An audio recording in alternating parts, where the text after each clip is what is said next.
Some of the recipes I'm going to make today are dishes that I grew up with, para mga heirloom recipes. So this recipe is so traditional because ito ginagawa ito ng father ko pag mga festivities like today is Father's Day, so diba, we're going to have the celebration. So what we're going to do is get one whole package of spaghetti noodles, siguro mga 500 grams. And what we have is we have boiling water with salt, okay? With the spaghetti noodles, what you have to do is the moment you drop it in boiling water, you have to mix it. Siguro, look at the package directions, usually mga 8-9 minutes. Kung 9 minutes na, kung 9 minutes ang cooking time, 8 minutes pa lang, i-off mo na, lagyan mo na ng tubig. I'll give the ingredients for this baked chicken spaghetti. 1/4 cup of cooking oil, 2 tablespoons of chopped garlic, 1/2 cup of chopped onions, 2 pieces of chopped chorizo debilbao. Ngayon, kung wala kang chorizo, pwede kang gumamit ng Chinese chorizo, pwede kang gumamit ng hotdog, what have you. Pero ito suggestion ko. Ito, binibigay ko sa inyo, guide lang ito. Bahala kayo mag-imagine. Red bell peppers chopped, siguro 1/3 cup. 1/3 cup green bell peppers chopped also. Siguro 1/2 cup or 3/4 cup of tomato sauce. And then we have paprika, 1/4 cup of seasoning sauce. We have cream of mushroom soup, 1/3 cup of grated cheese, 2 cups or 3 cups of flaked chicken. Or if you want, pumili kayo ng may mga lechon manok sa tabi-tabi. And then, lutuin yung kalahati lang nun. Pwede na to eh. No? The way we start this thing oil. Okay.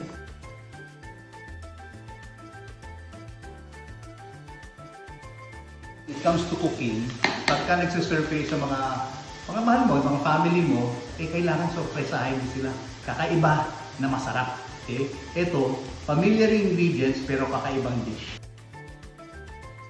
When you bite into the dish, bigla may puputok na yung lasa ng chorizo debilbao na medyo maalat na konti. Sarap. Kaya natin yung ating red bell peppers. Okay.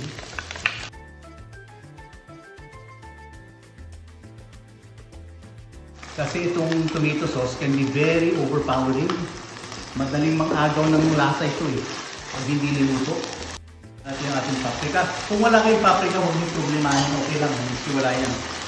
Lagay natin itong ating sabaw.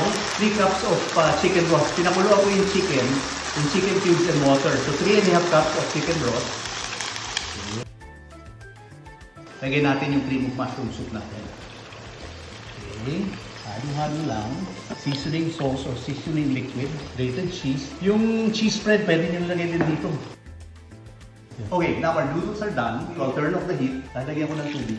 Papadrain ko ito. Tapos itong natin, yung sabaw natin, I tasted it. Very important every time you cook, tikim, tikim, tikim. Even if you're done it for 20-30 times, lagi kang tumikim. Okay siya. Ang kaibigan ako kasi sometimes, nagluluto siya.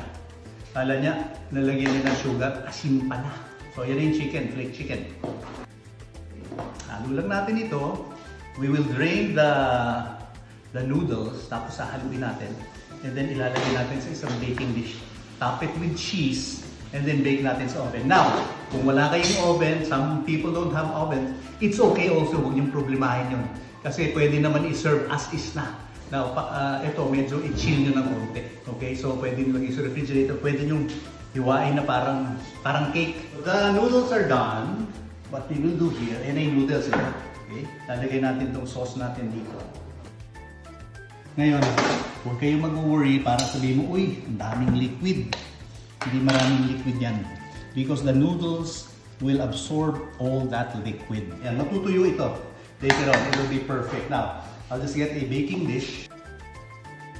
Siguraduhin nyo na yung noodles na tumatama doon sa liquid because yeah, sometimes hindi malutong yung noodles. So make sure that the noodles are submerged in the liquid. So at this point, we're just going to top it with some cheese. Okay? And I'll show you what this looks. Siguro mga ano lang ito. 325 degrees for about 20 minutes. Pag nag-melt ng yung cheese, okay yan. Okay, this one's done.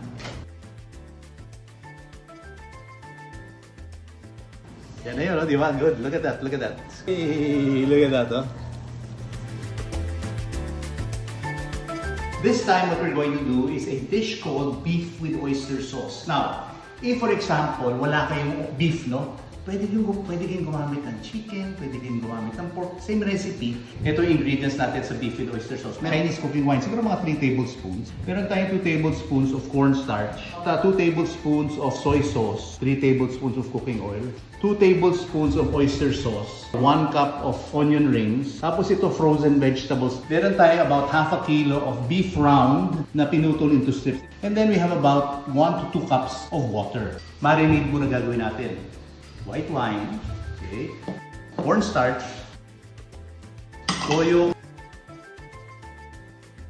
Lagay natin itong ating beef na strips, okay? Gagawin natin is, marinate lang natin siya sandali, and then, ipiprito natin. Very, very important. Pag nagluluto ka ng beef at gusto mong malambot yung beef, you have to break the connective tissues. Meaning to say, kailangan mong pakuluan para mawala yung dikit-dikit niya. Or, kung gusto niyo, alam mo yung mga parang ice pick. Pero mga pinupukpukpuk, papakita ko sa inyo mamaya, para parang tutusukin niyo yung beef para lumambot siya ng konti. Okay? Lagyan natin itong cooking oil natin. Kung tayo magluto. Lagyan natin itong ating beef. Dito lang natin yan. Kaya pansin niyo, medyo lalapot na yung sauce na yan. Lalagyan natin ng konting tubig lang. So, ang point natin dito is palalambutin lang natin yan by covering it. Okay? Tatakpan natin yan. Siguro mga 30 to 45 minutes, balikan natin to. Okay? Akala nyo kanina, we were talking about, getting a tough cut of meat like itong sa beef with oyster sauce natin. Suggestion ko, you get gadgets like this one. This is like a mallet, pangpukpuk. Pag pinukpuk mo siya, ang mangyayari is it will break the connective tissues tong baka, for example, lalambot siya. Ito naman, especially sa mga beef, matitigas na cut, para mga may ice pick siya, ang gagawin mo is tutusok-tusukin mo siya, loko, yung meat. So para maputol yung mga pampatigas nila na connective tissues. Okay, at this point, pero kita mo, binanggit ko kanina, lumambot na siya, di ba? Tapos lumapot yung sauce. Lalagyan natin ng tubig pa. Lagyan natin ng onion rings, frozen mixed vegetables. Antayin natin maluto itong ating onions, balikan natin to. Okay, so na-mix na natin to, no? Let's taste it. Actually, okay na yung taste niya, but what we will do, ilalagay na natin, this dish is called beef with oyster sauce because of the oyster sauce. Tapos tikman natin ulit.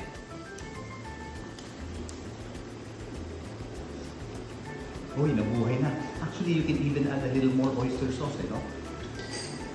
Now, lalagyan natin ng sesame oil. Siguro about 2 tablespoons of sesame oil. And that's it. Yun na yun. So, there you have it. This one is called beef with oyster sauce. Try it. You'll love this.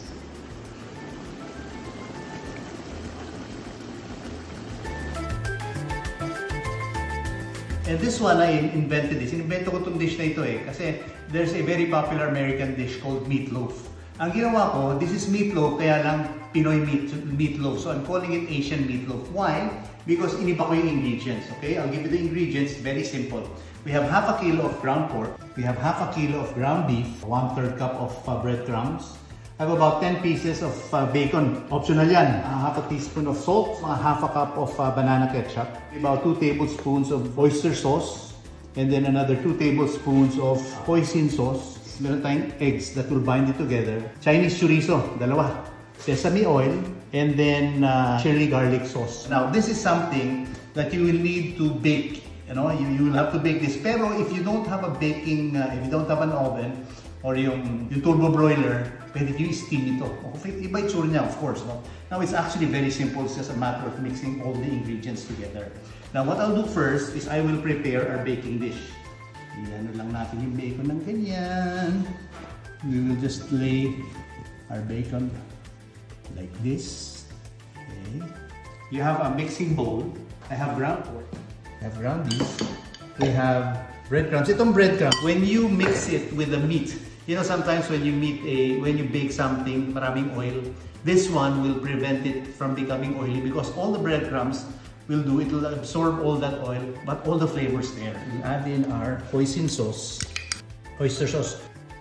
Lagyan natin itong asin, chili garlic sauce para may konting anghang. Lagyan natin itong ating sesame oil, pampabango. Chinese chorizo. Lagyan natin itong banana ketchup natin.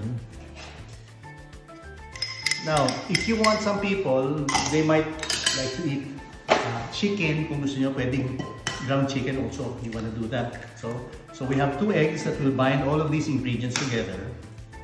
Okay. Make sure, like I say, your hands are clean. So what you're looking for here, patay-patay ang kulay yung mixture mo.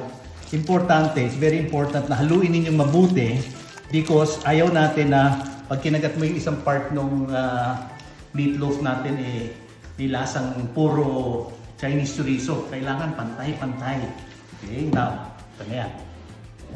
Dito. Yan. I love it pag kami nagsasabi sa akin, ano ginawa ko yung recipe mo, sarap, nakakatuwa. So yan na, no? Yan yung ano natin. Yan. Tapos what we will do here, ipapasok natin dito sa oven at 325 degrees for about, siguro mga 1 hour. Ayun na yun. And then pagka naluto yan, babalik na natin. And then we serve it like this. I'll show you what this looks like in a while. Okay? Okay? Let's go. Oh my gosh. That's your Asian meatloaf. Sarap yan. Trust me, this is so good. Okay, what we're going to do this time is it's a very common dish that you will find in the Visayas, no? They make this very well in Tacloban, and in Samar, where my father's from, that's where my family's from. This one is called Humba. Actually, the ingredients, if you really look at the ingredients, very similar to adobo, but kind of sweetish. When I visited Samar before, I learned from one of my distant relatives there how to make an authentic humba. And their version, they put yung cinnamon bark. Okay? So here are the ingredients for our humba. I have some cooking oil, a kilo of pork belly, 2-3 cups of water, just enough to cover the pork belly, 1/3 cup of vinegar, 1/4 cup of soy sauce, sugar, siguro mga 1/4 cup of brown sugar, maybe about 2 to 3 tablespoons of chopped garlic, 2 laurel leaves, 1 star anise, These are banana blossoms. Mabango to, banana blossom. They put this in sometimes in asado, but my humba I put this. You can also put fried saba bananas. Kanya-kanyang style yan. This is my style of humba. And then I have about half a teaspoon of ground cinnamon. And then I have 3 hard-boiled eggs. Now the way to start this is we will just brown the pork belly in oil lang. Itong pork belly kasi, this is a very tough cut of the pork. But the moment you tenderize this, the gelatin comes out. That's the one, yun yung malutong, yun yung malagkit, diba? Na napakasarap pag napalambot siya. Balikan natin ito the moment I brown this. Okay, so what you should look out for really is just to brown the outside of the liempo because the flavors will come out. You don't really have to cook it fully. And what we will do is we will drain the oil. Tanggalin natin yung oil. Tapos it's just a matter of adding all the ingredients together. I'll show you how. It's actually very simple. Very key that you get a good lean cut of pork belly. We will put in our vinegar. Okay. Very important, don't stir the vinegar because we want the vinegar to evaporate para huminga lang siya, di ba?